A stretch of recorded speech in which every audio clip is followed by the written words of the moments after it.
Hi, I'm Pastor Ralph again, and here it is. It's the week of Christmas. It's Monday afternoon, and in no time it's going to be Christmas Eve and Christmas. And tomorrow I'll show you the sanctuary and some of the poinsettias that are set up, but I want to take another look at our tree. And on our tree we have the ornaments that remind us of all the different kinds of fruits and vegetables, foods that God gave us to eat. And also all of the pictures of the different ornaments and pictures with children in the church that remind us of all of the animals in the world that God made, all of them that Adam gave names to, and likewise that each one of us has a name and we're special to God. Well, two people were very special to God, Adam and Eve, and God would go out into the garden in the cool of the afternoon, maybe at a time like this, to walk with them and to visit with them, to spend time with them. And maybe some of you like to go on walks with friends, and it doesn't matter what you talk about, you just go about and you spend time together, and it's wonderful. And some of us aren't able to go out and spend as much time with friends, at least not in person. And that's some of why we're making videos, so that you can spend time with people, and you can share videos with people. You can share life. Well, God one day was not in the garden, but somebody else was in the garden, or something else was in the garden.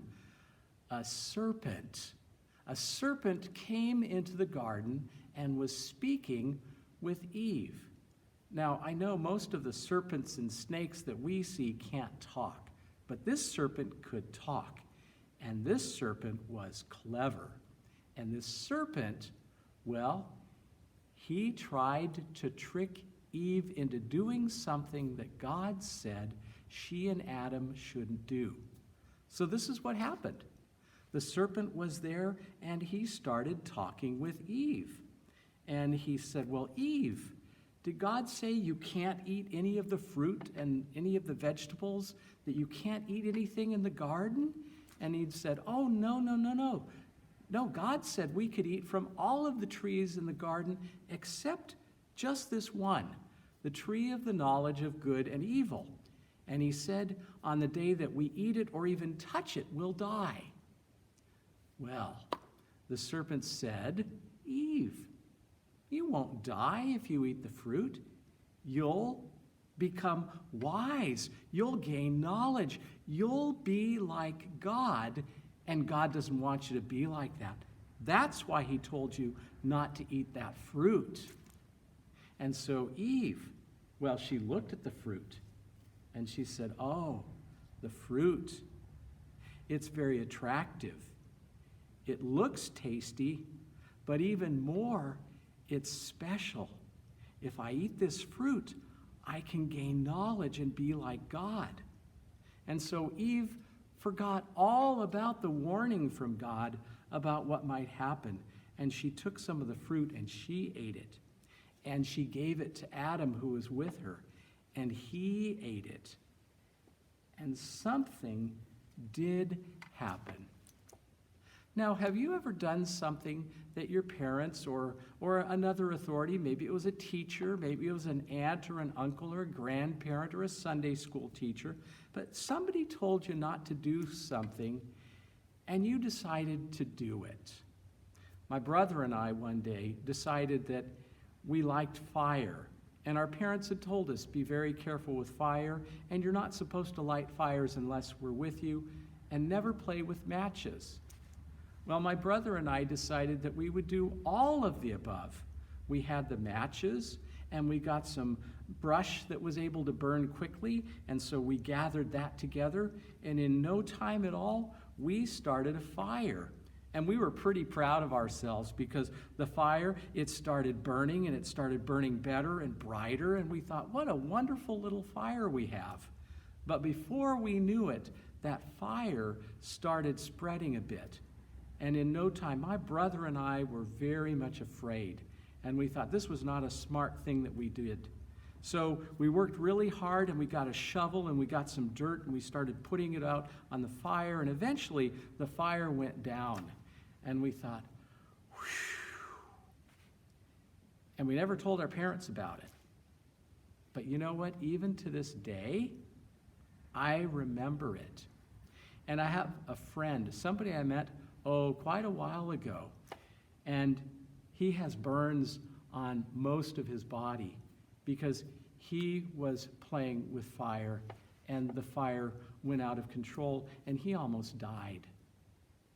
But he tells the story of what happened too. God rescued him. A hand actually came and took him and pulled him out of the fire, and he is alive today, and he is one of the most remarkable men I know. But it was a long journey and lots of pain and surgeries. So I didn't experience those consequences. And as it turned out, God did not put Adam and Eve to death. But there was something of a death. See, God went out in the garden again, and he called to Adam and Eve, "Where are you? Where are you?" Well, when they ate the fruit, they found out that they were naked, and they were very embarrassed and ashamed, and they knew they couldn't hide what they had done, and so they hid from God.